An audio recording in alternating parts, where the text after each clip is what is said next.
y a partir de nuestro lema, festejad en Jerusalén,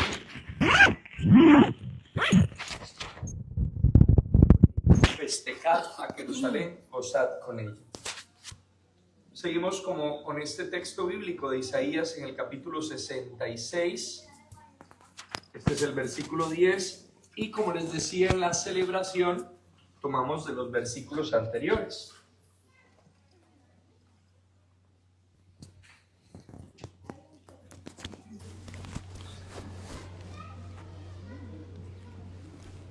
El versículo 1 al 4 lo hemos analizado y ahora vamos a tomar el versículo 5. Versículo 5, Isaías 66, 5. Dice el texto bíblico: escuchen las palabras de Dios, ustedes que respetan su palabra. Algunos compatriotas vuestros que los odian, que los persiguen porque invocan mi nombre. ¿Por qué? Dicen que el Señor muestre su gloria, queremos verlos alegres, pero ellos quedarán en ridículo. Ese estruendo que viene de la ciudad, ese ruido que viene del templo, es el ruido que hace el Señor al dar su merecido a sus enemigos. ¿Al dar qué? Sión dio a luz en un momento antes de sentir los dolores de parto. ¿Quién ha oído decir algo parecido? ¿Quién ha visto algo semejante? Nace una nación en un solo día, nace un pueblo en un solo momento, pero cuando Sión comenzó a sentir los dolores, enseguida dio a luz a sus hijos. ¿Cómo yo iba a impedir el nacimiento si yo soy quien hace dar a luz? El Señor tu Dios lo ha dicho. Palabra de Dios. Y luego viene el versículo 10. Festejad, a ver cómo es la traducción que nosotros utilizamos. Festejad a Jerusalén, gozad en ella. ¿Cómo dice? Festejad a Jerusalén, gozad en ella. La traducción que yo tengo es: alégrese con Jerusalén, llénense de gozo con ella. Todos los que la aman, únanse a su alegría, todos los que han llorado por ella. Palabra de Dios.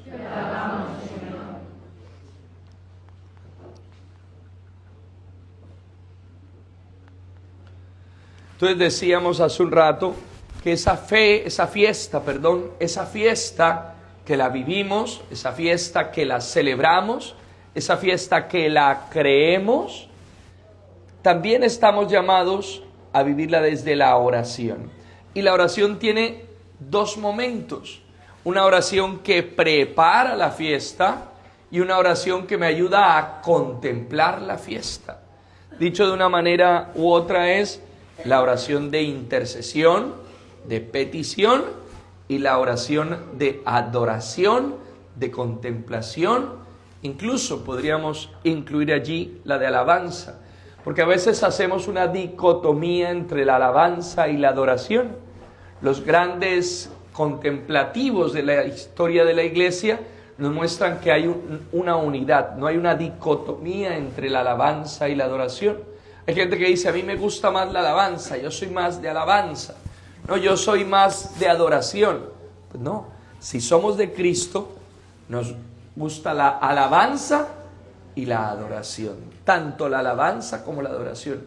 La alabanza me lleva luego de haber tenido ese momento de éxtasis y de acción de gracias, me lleva luego a contemplar la obra de Dios. Santa Teresa de Ávila decía que sus monjas contemplativas incluso tenían momentos fuertes de alabanza.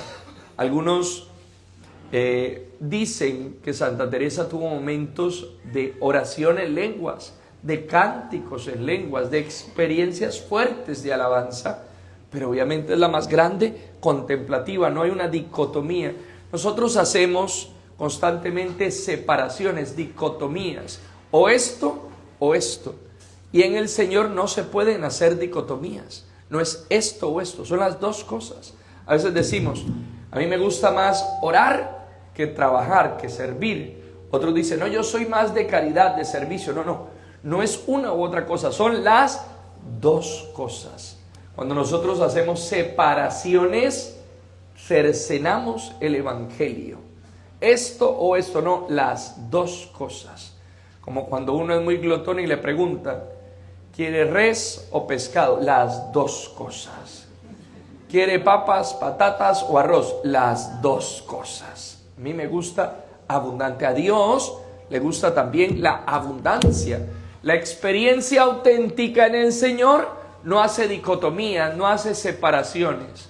No es una o la otra, las dos cosas. Los auténticos carismáticos son hombres y mujeres de alabanza, de una oración fuerte de alabanza. Pero también son hombres y mujeres contemplativos. El auténtico carismático es un hombre contemplativo que contempla la gloria de Dios. Además de alabar a Dios, contempla la gloria de Dios. Es más, es que la alabanza suscita la gloria de Dios, porque Dios habita en la alabanza. Un momento fuerte de alabanza viene la chequina de Dios, la presencia de Dios, y se contempla la presencia del Señor. No puedo hacer dicotomía. Alguna me decía, Padre, qué bonito después de la misa, ese momento de silencio tan hermoso, tan interior, tan íntimo, tan introspectivo, de contemplación. Pues es absolutamente normal. Si nosotros somos hombres y mujeres de alabanza, que glorifiquemos, que reconocemos a Dios, después tenemos que contemplar su gloria. Hay que contemplar la gloria de Dios. No puedo hacer otra cosa, porque se me agotan las palabras. En la alabanza yo empiezo a darle la gloria a Dios, empiezo a reconocer a Dios. Dice el Catecismo de la Iglesia Católica que la alabanza es reconocer a Dios por quien Él es. Reconocer a Dios por quien Él es.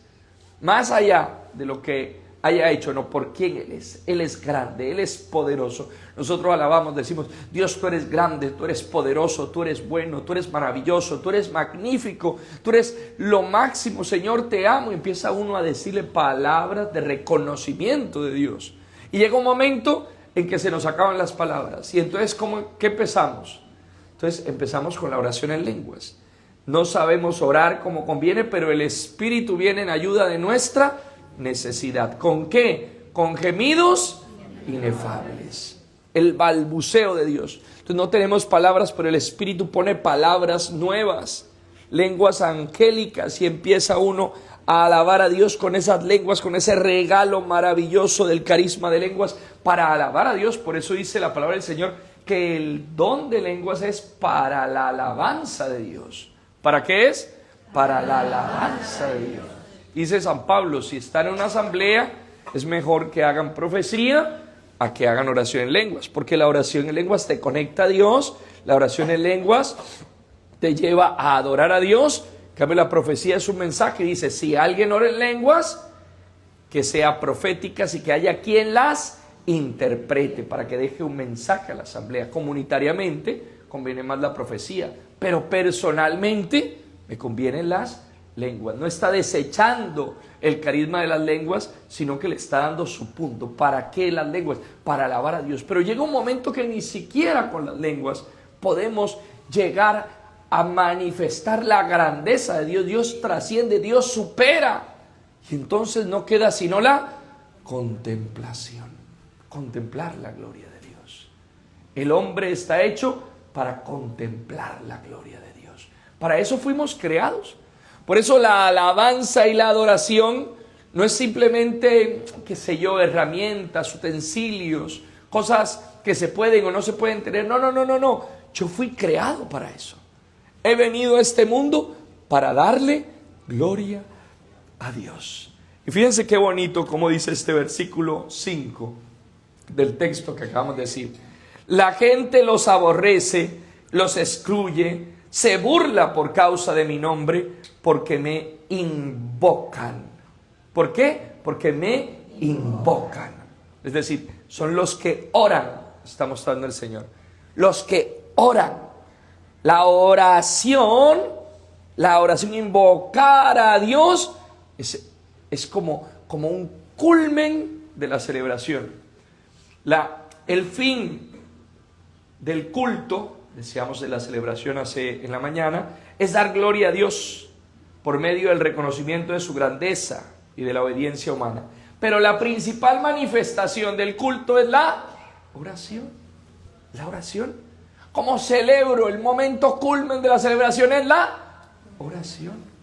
Entonces, otro momento. Entonces, la oración me prepara, la oración que sea de petición, la oración que sea de intercesión, de súplica, pero en la fiesta misma es el culmen de la celebración. Allí dice la teología, la principal manifestación del culto es la oración. Y la oración, esa oración que es culmen del culto, ¿qué tipo de oración es? Miren cómo dice el versículo 5, dice que los que son enemigos vuestros se burlan diciendo que el Señor muestre su gloria. ¿Que muestre qué? Su gloria. Muestre su gloria. Queremos verlos alegres.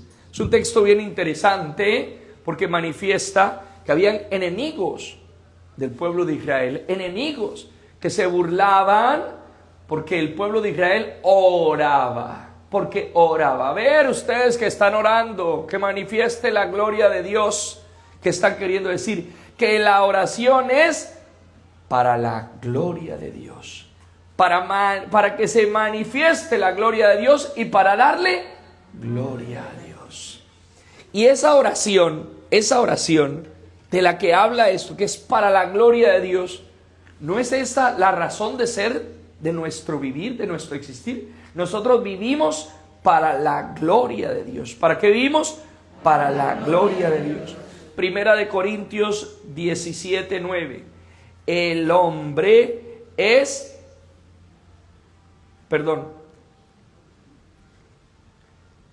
el hombre es imagen y gloria de Dios. ¿Es qué?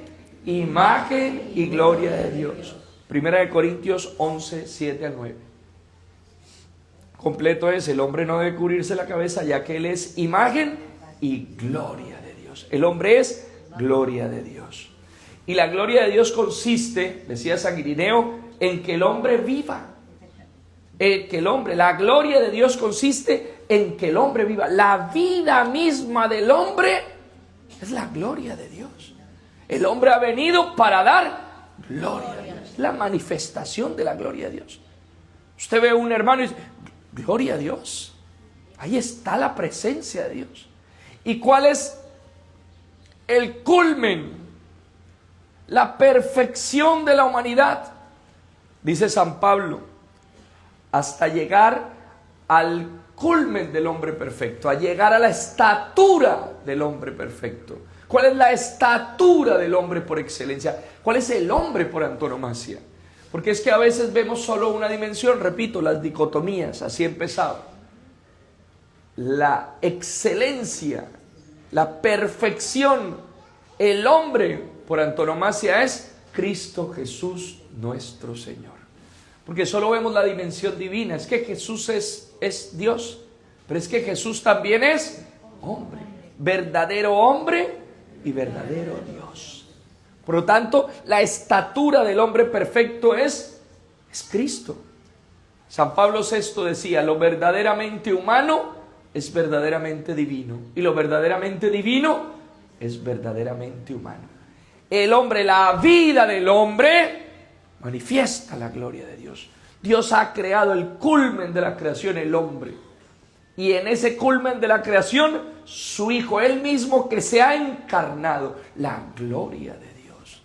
Hemos venido a la vida para darle gloria a Dios, para manifestar la gloria de Dios, para que habite en nosotros la gloria de Dios. Esto no es un concepto ajeno, no es un concepto raro, errado. Por tanto, la oración en el sentido estricto es mucho más que un momento de comunicación con Dios.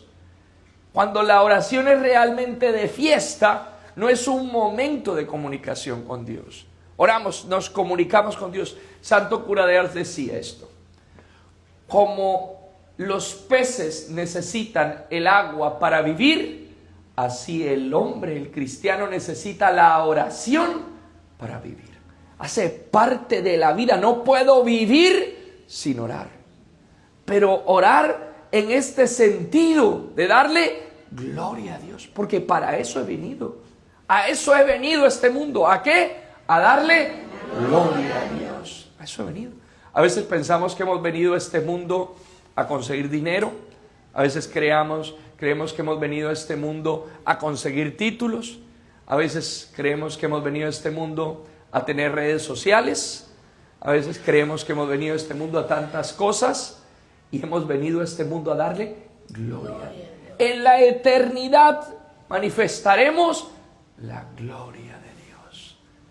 Por tanto, la oración entonces no es un momento, es una vida misma. Nuestra vida tiene que ser una continua oración, una continua manifestación de la gloria de Dios. No sé si me hago entender. María Santísima refleja esto, porque María Santísima no tenía momentos de oración.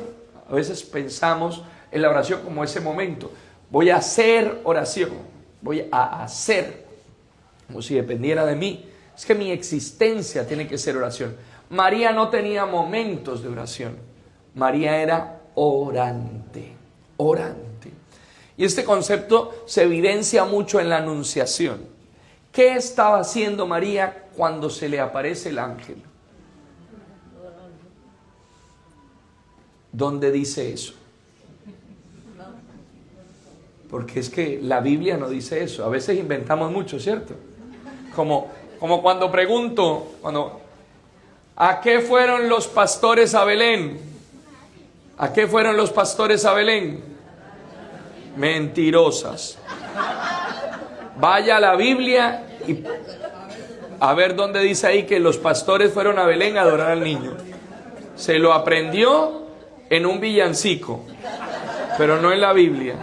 La Biblia no dice eso. Los pastores fueron a ver si era verdad, a ver, de cotilleros, de chismosos, a ver si lo que les decía el ángel, a ver qué era. Pero ahí no dice en ninguna parte que fueron a adorar al niño. Eso es mentira. Como cuando dicen que San Pablo se cayó del caballo.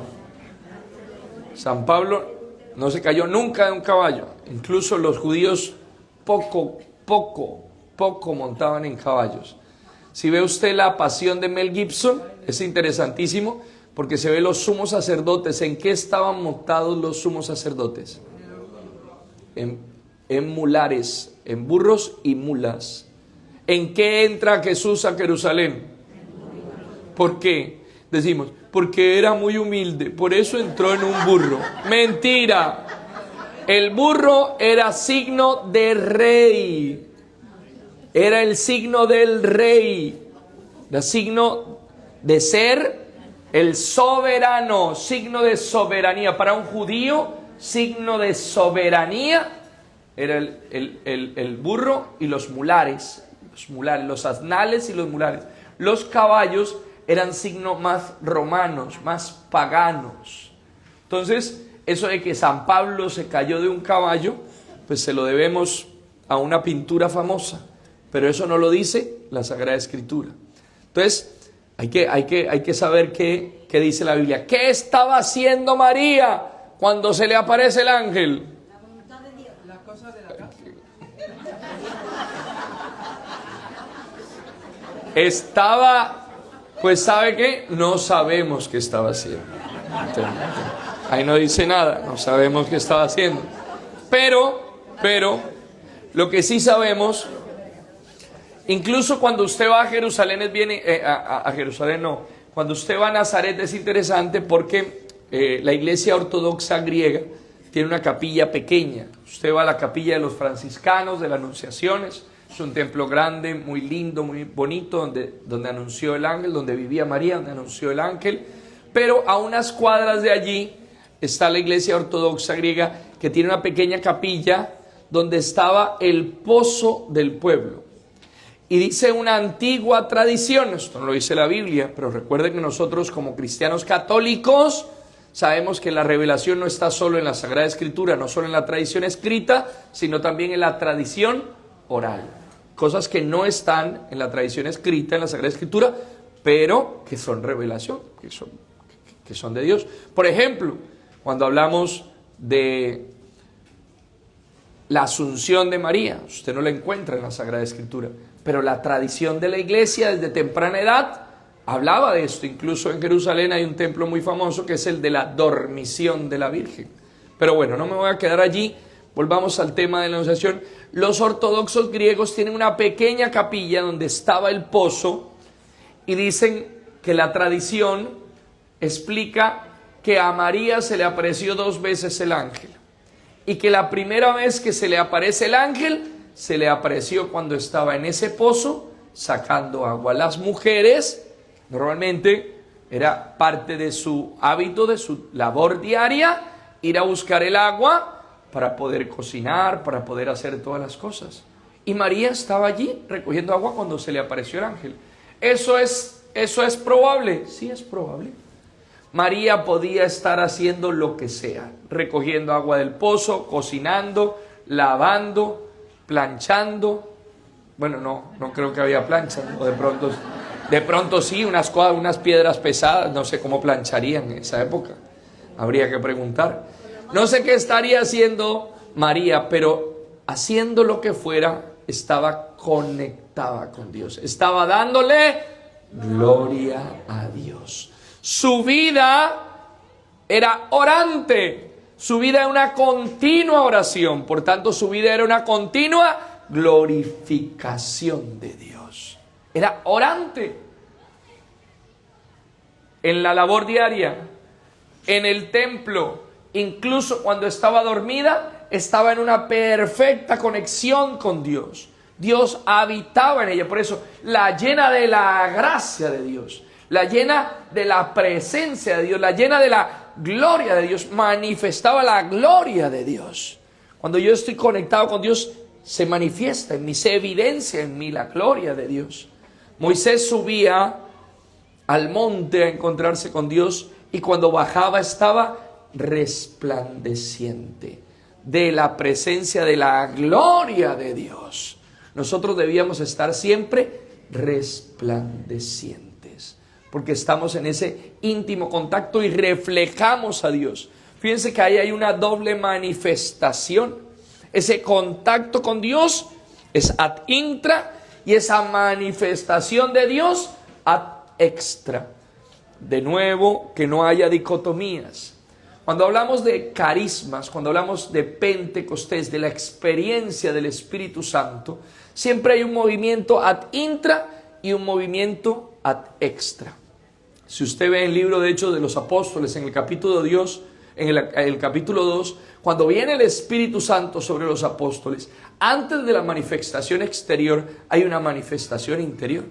Los apóstoles estaban tristes, estaban con miedo, encerrados por temor a los judíos, ansiosos, angustiados, y viene el Espíritu Santo y los transforma desde adentro.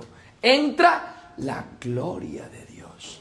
¿Y qué hace? Los santifica, los santifica. La labor del Espíritu Santo es santificar. El Padre crea, el Hijo redime y el Espíritu Santo santifica. Y a veces nos quedamos en la dimensión solo exterior del Espíritu Santo. Oramos para que entonces Dios obre, que haya carismas, que haya sanaciones, que haya liberaciones, que haya manifestaciones ad extra. Pero si realmente el Espíritu de Dios, la presencia de Dios viene en la oración, lo primero que hace es un movimiento interior. ¿Cómo sabe uno que el Espíritu Santo está? Dice la palabra del Señor, por sus frutos los conoceréis. ¿Por sus qué? Por sus frutos. No dice por sus carismas los conoceréis, sino por sus frutos los conoceréis. Y a veces nos quedamos en la cuestión de los carismas. Ahí está Dios porque cantaron muy bonitos. Ahí está Dios porque se sanó una gente. Ahí está Dios porque oraron en lenguas. Ahí está Dios porque dieron una profecía. No, está Dios porque esa gente se convirtió a Jesucristo y se volvió santa. Allí está Dios porque esa gente se dejó transformar y configurar con Cristo para manifestar la gloria de Dios. La gloria de Dios. Si Dios entra en mí, tiene que transformarme. Tengo que configurarme con Él. ¿Cuáles son los frutos del Espíritu? Gálatas 5:22. ¿Cuáles son? Paz, amor, alegría. Los tres primeros: benignidad, mansedumbre, dominio de sí mismo. Fíjense que todos esos frutos se refieren a la santificación personal. A la santificación personal. Lo primero que hace el Espíritu es una transformación interior. Si la gloria de Dios habita en mí, entonces yo soy gloria de Dios. No sé si me hago entender. Si la gloria de Dios habita en mí y transforma de tal manera que entonces cuando me ven a mí, ven a Cristo. Y allí se ve la manifestación exterior. María Santísima era reflejo de la gloria de Dios. Estaba tan llena de la gloria de Dios. Era una mujer orante, no que hacía oración. ¿Cómo lo ve usted? Pues llegó a la visitación. ¿Y qué pasó cuando llegó a la visitación? Oiga, llegó a la visitación. Vea la visitación en clave de evangelización. María va a evangelizar y el primer lugar de la evangelización es su familia. Sube allá. ¿Qué le dice María Santísima para que Isabel se llenara del Espíritu Santo? ¿Qué le dice? ¿Cuál es el discurso? ¿Cuál es la predicación? A veces nos preocupamos. ¿Yo qué voy a decir? Yo no sé hablar. ¿Cómo voy a evangelizar? ¿Qué le voy a decir a esta persona? ¿Qué le dice María a su prima Isabel? ¿Qué le dice? No invente. Eso no se lo dice María a su prima Isabel. No sabemos, pero somos creativos. Dice la palabra del Señor que la saludó. El solo saludo. Estaba tan llena de la gloria de Dios, María. Tan santa. Es que la santidad, ¿qué es? Es llegar a la estatura del hombre perfecto. La estatura es del hombre perfecto que es Cristo Jesús. Configurarme con Cristo. Ser otro Cristo. Y cuando me hago como otro Cristo, verdadero hombre, Jesucristo también es verdadero Dios. Manifiesto a Dios. Ya no veían a María, veían a Dios. Por eso el solo saludo ya evangelizó. María estaba tan colmada de la gloria de Dios. Su vida era una oración. Su vida era una glorificación a Dios. Uno ve los hombres y las mujeres santos, su sola vida ya es una alabanza a Dios. Una Madre Teresa de Calcuta, su sola vida es una alabanza a Dios. Una continua alabanza. Y nosotros a veces nos desgalillamos aquí hablando y gritando y a veces somos puras palabras. Puro tilín, tilín y nada de paletas. Cuando allá en Colombia viene el paletero, tienen un tilín, tilín propio de las paletas, de los helados. Tilín, tilín, tilín, tilín. Entonces los niños salen porque está sonando el tilín, tilín. Imagínense, salen y no hay paletas. Así somos nosotros. Puro tilín, tilín, como dice por ahí, como címbalo que no resuena, como campana sin sonar, una campana que no suene. ¿Para qué sirve? Para nada. A veces somos así, pura bulla, puro ruido, pero no somos orantes realmente. Orar en alabanza, orar en adoración, es que mi vida sea una continua alabanza. La oración auténtica es mi vida misma. La vida mía está tan conectada con Dios que yo todo el tiempo estoy escuchando a Dios. Todo el tiempo estoy escuchando a Dios. Yo creo que nosotros, una de las cosas maravillosas de la renovación carismática es entender, no intelectualmente, porque muchos lo entienden intelectualmente, sino entender en la experiencia, en el corazón, que Dios es un Dios personal. Eso cambia vidas. Por eso el mundo está tan empecinado en mostrar una imagen falsa de Dios, de un Dios etéreo, de un Dios gaseoso, de un Dios energía. Ahorita decíamos de un Dios panteísmo, que está en todas partes y al final no está en ninguna. La experiencia de la renovación carismática te lleva a entender que Dios es un Dios personal. Es una persona. Dios es una persona. Y si es una persona, es alguien con quien me puedo comunicar. Alguien que me habla y le hablo. Alguien que quiere tener estrecha relación. Dice la Dei Verbum del Concilio Vaticano II. Dios quiere hablar al hombre como amigo. Dígale al vecino al lado, dígale, yo soy amigo de Dios. Dígale, yo soy amigo de Dios. Que a veces hay gente que le gusta tanto el enchufe, ¿cierto? Dice por ahí enchufados, tener palanca.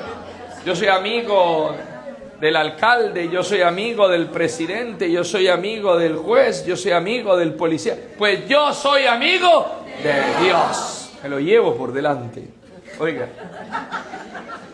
los cristianos somos unos enchufados. Tenemos el mayor enchufe, que es Dios. La oración auténtica es estar constantemente en conexión con Dios. Dios habla. Yo no sé por qué hay ese concepto tan errado de Dios montado en un trono distante. Es una imagen no cristiana, es una imagen judía. Y muchos católicos tienen esa imagen judía de Dios, no la imagen cristiana, no la imagen de Cristo.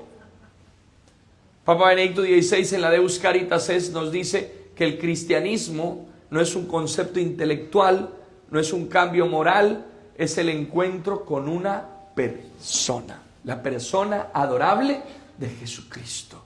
Es una persona que me ama. Eso es lo que cambia. Søren Kierkegaard, filósofo existencialista cristiano, decía, lo que cambia la vida no es entender que Dios existe, hasta los demonios saben que Dios existe.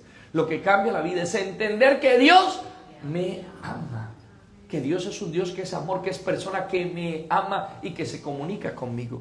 Cuando uno se abre al escuchar la voz de Dios, eso no es para unos cuantos elegidos. La belleza del Concilio Vaticano II es habernos llevado a la verdadera tradición. Hay un montón de gente que hoy dice, hay que conservar la tradición. Y yo digo, ¿qué tradición? ¿De qué tradición hablas? Porque si me hablas de la tradición de la Edad Media, esa no es la tradición de Cristo. Es que hay que celebrar la misa en latín. Pues la primera misa se celebró en arameo. Si me la rezas en arameo, te creo que estás buscando la tradición. Mientras tanto, no sé qué tradición estás. Esta es la tradición de un momento histórico. Pero la tradición son los primeros cristianos. ¿Cómo vivieron los primeros cristianos esa experiencia poderosa que transformó la vida? Esa experiencia del Espíritu. Volver a la tradición es volver a las primeras comunidades cristianas. ¿Cómo vivieron? El Concilio Vaticano II renueva eso. Porque había una visión errada de que esto de que Dios hablaba y tal cosa que podía ser, era para un grupo selecto. Esto es un grupo selecto. No. Es para todos. Dios nos habla a todos. Padre, a mí también. Sí, a usted. Pero es que yo soy lo peor del mundo. Exactamente, porque eres lo peor del mundo. Por eso, en particular, Dios te ama y te habla. Mi hermano, Dios le habla cualquier porquería. O sea que usted tiene posibilidades. No se preocupe. Dígale al vecino al lado, Dios te puede hablar a ti también. Le habla a cualquier porquería. Lo digo por experiencia. Es que Dios no nos habla porque nosotros seamos buenos, sino porque Él es bueno. No es porque nosotros seamos santos, sino porque Él es santo. No es porque nosotros seamos sabios, sino porque Él es sabio. Y para hacernos a nosotros buenos, santos y sabios. Cuando entramos en comunicación, entonces la gloria de Dios se manifiesta en nosotros. Y cuando la gloria de Dios se manifiesta en nosotros, nosotros nos convertimos en gloria de Dios. Y la gente, como a Moisés, resplandecerá. La gente, como viendo a Moisés, nos verán a nosotros y verán el brillo de Dios. Yo encontré una traducción que me parece bien interesante, de la gloria de Dios. una interpretación, una definición que me gustó, dice, es la manifestación de la grandeza y el esplendor divino. ¿La manifestación de qué? De la grandeza y el esplendor divino. Son dos conceptos bien interesantes. La grandeza de Dios. Dios es grande. Dios es más grande. Cuando decimos en el Padre Nuestro que estás en el cielo. Estás en el cielo, es decir, estás por encima de todo. Estás por encima, tienes autoridad. Una persona que es grande está por encima de todo. Yo no sé si usted ha llegado donde hay gente así grande. Yo que me creía alto, cuando llegué a la parroquia San Clemente Romano, donde llegué por primera vez en Madrid, mi párroco era más grande que yo. Y el seminarista, que luego se ordenó diácono y luego presbítero, era más grande que el párroco. Era unas vigas así, yo tenía que verlos así. Y entonces éramos los hijos del Altísimo en esa parroquia. ¿Usted no ha visto cuando usted mira a alguien grande que tiene que mirarlo así? O sea, está por encima de mí. Dios es grande.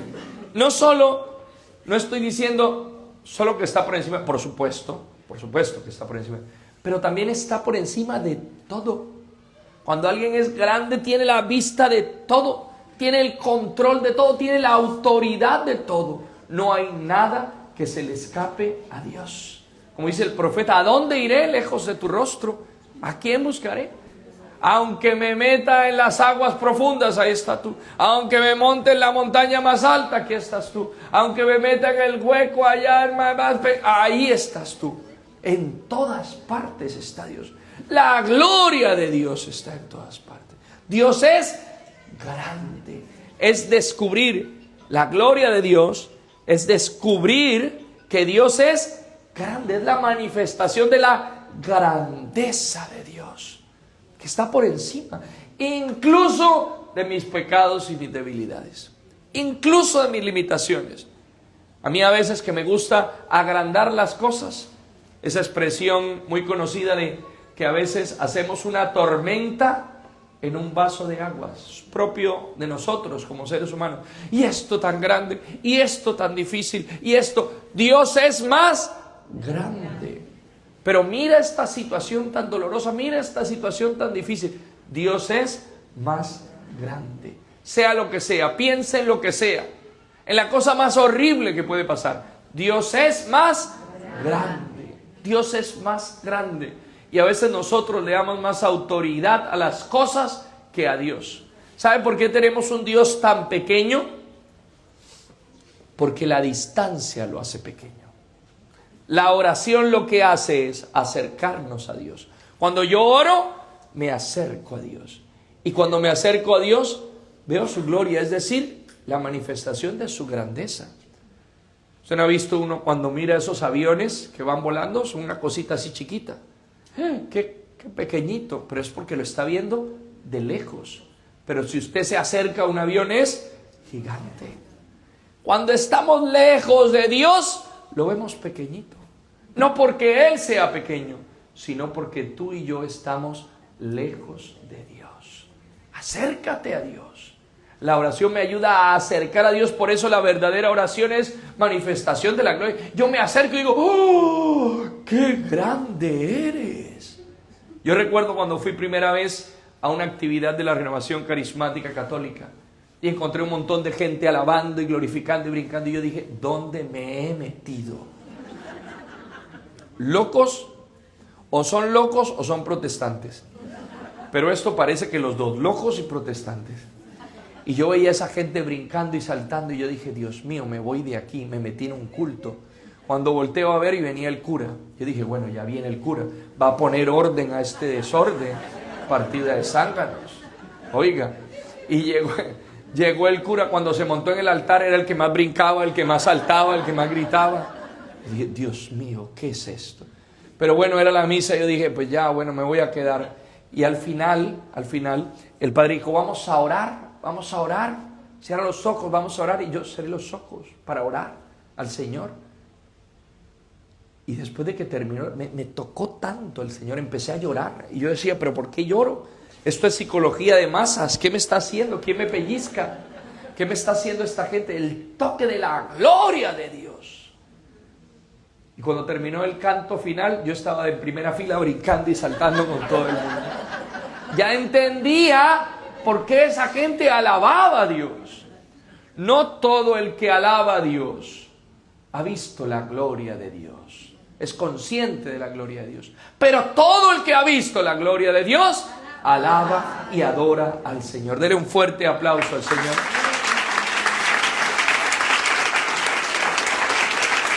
Cuando usted se acerca a Dios a través de la oración, ve la grandeza de Dios. Por eso la oración perfecta es la oración que le da gloria a Dios. Es que Dios es grande. No puedo decir otra cosa. No puedo decir otra cosa. Cuando yo vivo en esa en esa fiesta, yo tengo que vivir extasiado, viendo la grandeza de Dios. Dios es grande en mi vida. Dios es grande. Pero mira esta situación, pero mira esta otra situación. ¿Pero qué es eso? ¿Qué es eso comparado con Dios? ¿Qué fue lo que hizo David? ¿Qué hizo David? ¿Por qué David es alguien distinto? Es impresionante. Yo no he visto un tipo más pecador que David en la Biblia.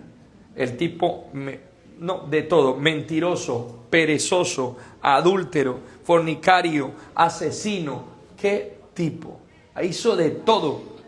Oiga, de todo hizo David. Hasta, mejor dicho, me quedo callado. Y ese hombre que hizo todo tan horrible era el amado por Dios. Dios lo amaba. Era predilecto de Dios. Predilecto de Dios. Porque David se acercó a Dios. Porque David veía a Dios. Porque David escuchaba a Dios. Porque David se acercaba a Dios. A pesar de su debilidad. A pesar de su pecado. Es bien interesante. Está Goliat allí y todo el ejército judío temblando. Todo el ejército judío temblando. Goliat gritaba, vociferaba, blandía su lanza, su espada y todo el mundo lleno de miedo. ¿Por qué David lo pudo enfrentar? Porque David no vio a Goliat. Porque David no escuchó a Goliat. Porque David vio a Dios y escuchó a Dios. Y sabía que aunque ese era un gigante asesino, Dios era más grande. Por eso el que vive en oración no tiene temor. No tiene temor. Es que yo sé quién es mi papá. Es como cuando entra un montón de gente en una empresa o en, qué sé yo, en un edificio oficial y todo el mundo, espere, tiene que pasar seguridad, tiene que hacer de todo, no puede pasar, muestre usted que tiene los requisitos, pase los papeles, y el hijo del dueño pasa como si nada. Es que yo soy hijo del dueño. Dígale al vecino al lado, yo soy hijo del dueño. Oiga, yo soy hijo del dueño. Yo soy hijo del dueño. Céntrese. Céntrese en el Señor, ponga sus ojos en el Señor, pero pone los ojos es en el mundo. David sabía que Goliat no podía hacerle nada, porque sus ojos estaban puestos en Dios. Todo el mundo veía al gigante, y David, ¿a quién veía? A Dios. A Dios. Por eso David obviamente pecó, pero también se arrepintió, porque sabía que Dios era más grande incluso que sus propios pecados. Amén. Amén. Hay que escuchar la voz de Dios. Por eso dice la palabra del Señor: aunque el gigante se encuentre allá, yo no temeré, porque Dios es más grande, Dios es más poderoso. ¿Usted a quién está viendo? ¿A quién ve? En su labor pastoral, en su labor familiar, en su vida misma. ¿A quién estás viendo? ¿A quién estás escuchando? Porque el hombre que ora, la mujer que ora, ve la grandeza de Dios. La gloria de Dios es la manifestación de la grandeza de Dios. La grandeza de Dios. Dios es más grande. Una auténtica oración. Por eso María Santísima dice: proclama mi alma. Es que María estaba llena de la gloria de Dios y manifestaba, y Su vida era continua glorificación a Dios. Proclama mi alma la grandeza de Dios. Sabía que Dios era grande. La alabanza es reconocer que Dios es grande. Reconocer que somos pequeños. Fíjese si no es una alabanza en María. Porque ha mirado la humillación de su esclava, la pequeñez de su sierva. Reconozco que Dios es grande, reconozco que soy pequeño. Y por tanto, soy un niño en brazos de Dios, soy necesitado de Dios. Cada día la grandeza del Señor. Se alegra mi espíritu en Dios, mi Salvador, porque ha mirado la humillación de su esclava. Desde ahora me felicitarán todas las generaciones. Dios va a manifestar su gloria en mí. ¿Cuántos creen que Dios va a manifestar su gloria en ustedes? ¿Cuántos creen que Dios va a manifestar? Dígalo conmigo, Dios va a manifestar su gloria en mí. ¿Por qué? Porque estoy cerca de Él. No es porque yo sea bueno, no es porque yo... No. Ni siquiera yo se lo exijo, no es porque yo se lo exija, porque yo no tengo que hacer nada. Repito, no tengo que hacer nada. ¿Qué tengo que hacer? Nada. Lo decíamos hace un rato. ¿Qué tengo que hacer para darle el culto a Dios? Nada. Dejar que Dios sea en mí. Como cuando yo voy al sol a broncearme. Salgo al sol a broncearme. Digo, que el sol no me queme. Pues yo salgo al sol, me termino quemando. Cuando yo me acerco a Dios, se manifiesta su gloria. Cuando yo me acerco a Dios, se manifiesta su gloria. Su gloria se revela ante mí, se evidencia en mí. Todo aquel que se acerque a Dios, se manifiesta su gloria. El problema es que nosotros nos acercamos a Dios con protector UV.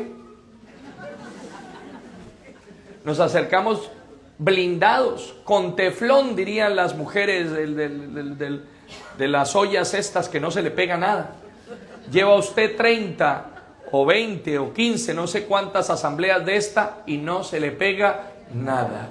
Dígale a la vecina, quítate el teflón, mija, quítate el teflón. Quítate el teflón, apaga el celular, concéntrate, ponte donde debes estar. Quítate el teflón para que no te desconcentres. Oiga, quítate el teflón, mi hermano. Es que no permites que te permee el Dios. Te distrae con una cosa, te distrae. No abres tu corazón. No abres tu corazón. 30 segundos simplemente para decir: la gloria de Dios es la manifestación de la grandeza de Dios y del esplendor divino, de la luz de Dios, la luz de Dios. Por eso Moisés resplandecía. Es alguien que está en la gloria de Dios, que manifiesta, sabe que Dios es grande y que está por encima de todo, pero también ve las cosas con los ojos de Dios, con la luz de Dios, que se ven distintos. Orar no es para pedirle cosas a Dios. Orar no es para que Dios cambie su voluntad. Orar no es para torcer la voluntad de Dios. Orar es para acercarme a Dios y glorificarlo, unirme a Él y saber que Dios es más grande. Pase lo que pase, Dios es más. Los santos sabían que Dios es más grande. Y llenarme del resplandor de Dios, de la luz de Dios. Y cuando vivo en la luz de Dios, todo lo veo distinto, todo lo veo diferente. Pidámosle al Espíritu Santo hoy que nos llene, para que podamos saber la grandeza de Dios y podamos llenarnos de su luz que ilumine nuestra vida. Amén, amén, amén. Dele un fuerte aplauso al Señor.